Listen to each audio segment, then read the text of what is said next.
सांगली महानगरपालिका क्षेत्रातील झोपडपट्टी आणि गुंठेवारीबाबत मालकी हक्क उतारे वाटपास मंजुरीचे आदेश तसेच पाणीपट्टी थकबाकीदार नागरिकांना मोठा दिलासा. 100% विलंब व्याजमाफी होणार. आमदार सुधीर गाडगीळ. मुंबई येथे मंत्रालयात सांगली महानगरपालिका क्षेत्रातील झोपडपट्टी आणि गुंठेवारी संदर्भात महत्त्वपूर्ण बैठक पार पडली.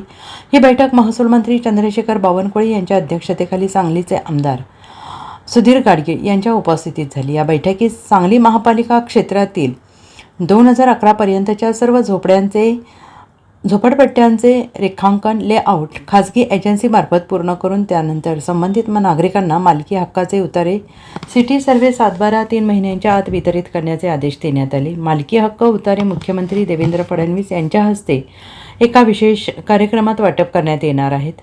जिल्हाधिकारी आणि मनपा आयुक्त यांनी या प्रक्रियेला प्राधान्य देत कार्यवाही तातडीनं पूर्ण करावी असे निर्देश देण्यात आले. तसेच गुंठेवारी कायदा अधिनियम 2001 अंतर्गत अनेक नागरिकांनी खाजगी मालकांकडून जागा खरेदी करून नोटरी करारपत्र आणि कब्जेपट्टीच्या आधारे मनपाकडून गुंठेवारी प्रमाणपत्र, घरपट्टी आणि पाणी बिल आपल्या नावावर करून घेतलेलं आहे. मात्र 7/12 उतार्यावर त्याची नोंद नसल्यामुळे त्यांना शहरात सरकारी गृहसुविधा योजनांचा लाभ मिळत नाही आणि यावर उपाय म्हणून शासन लवकरच नवीन SOP जाहीर करणार असून नोटरी करारपत्राच्या आधारे 7/12 उतार्यावर नाव कसं लावता येईल यासाठी धोरण निश्चित करण्यात येणार असल्याचं सांगलीचे आमदार सुधीर गाडगीळ यांनी पत्रकार बैठकीत सांगितलेलं आहे. काल मुंबई येथे माननीय मंत्री महसूल चंद्रशेखरजी बावनकुळे यांच्या दालनामध्ये झोपडपट्टी आणि गुंठेवारी या संदर्भातली बैठक झाली. त्या बैठकीला ACS नवीन जे नियुक्त झालेले महसूलला ते खारगे साहेब पण उपस्थित होते. कालच त्यांनी चार्ज घेतला, तेही त्या बैठकीला उपस्थित होते.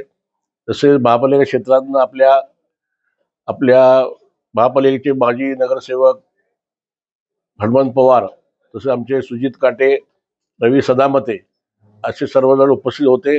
हा विषय आपण प्रकर्षाने त्यांच्यासमोर मांडला. त्यांनी गुंठेवारीमध्ये एक चांगला निर्णय घेतलेला आहे की जी गुंठेवारी आहे त्याचं मध्ये महसूलकडनं एक SOP तयार केली जाणार आहे. त्या SOPच्या अनुसार महापालिकेने तो प्रस्ताव तयार करून तो खात्याला पाठवायचा आहे.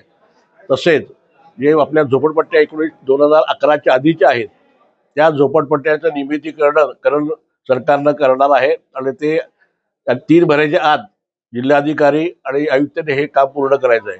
तिथं मोजणी करायला लागणार आहे. तिथं मोजणी एका प्रायव्हेट एजन्सीला काही एम्पॅनल केलेले आहे सरकार, महाराष्ट्र गव्हर्नमेंटनं.